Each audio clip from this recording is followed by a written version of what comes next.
آپ لوگوں سے چاند کے وعدے کرتا ہوں، نہ میں تاروں کے وعدے کرتا ہوں. میرا صرف آپ لوگوں سے ایک وعدہ ہے، چاہے سال حکومت رہے، چاہے 2 سال رہے، چاہے 5 سال رہے، میرا آپ لوگوں کے سامنے وعدہ ہے جلال پور والوں، نہ آپ لوگوں کو سندھ کے وڈیروں کے آگے جھکنے دوں گا، نہ ریوڑ کے بادشاہوں کے آگے جھکنے دوں گا. انشاءاللہ تعالی گجرات کے حق کے لیے لڑوں گا، جلال پور جٹا کے حق کے لیے لڑوں گا.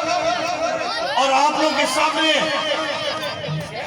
آج سے 1.5-2 سال پہلے جب ووٹ آف کانفیڈنس ہوا، میں نے اپنے حلقے والوں سے پوچھا کہ کیا کرنا ہے. سب نے کہا کہ آپ واپس آ جائیں، اپوزیشن میں چلے جائیں. میں سب کو چھوڑ کے واپس آ گیا، اپوزیشن میں آ گیا.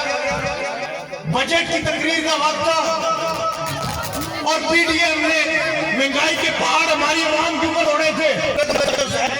تم نے ووٹ لیے، تمہارا حق بنتا ہے کہ تم جا کے ان کا دفاع کرو اور جا کے وہاں پہ تقریر کرو. میں نے کہا میں کروں گا. پھر منظور ہو گیا، میں قلم کلا رہ گیا ہوں اور راجہ ریاض جیسے ویسے کے ساتھ ملے ہوئے. تو میں کیا مقصد کرنے کا کہ اپنے ووٹوں کا خیال کرتے ہوئے، اپنے ووٹرز کا خیال کرتے ہوئے تم جاؤ اور جاؤ.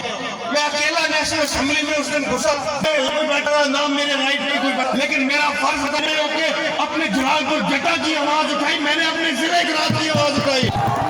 انشاءاللہ تعالی اپنے حلقے کی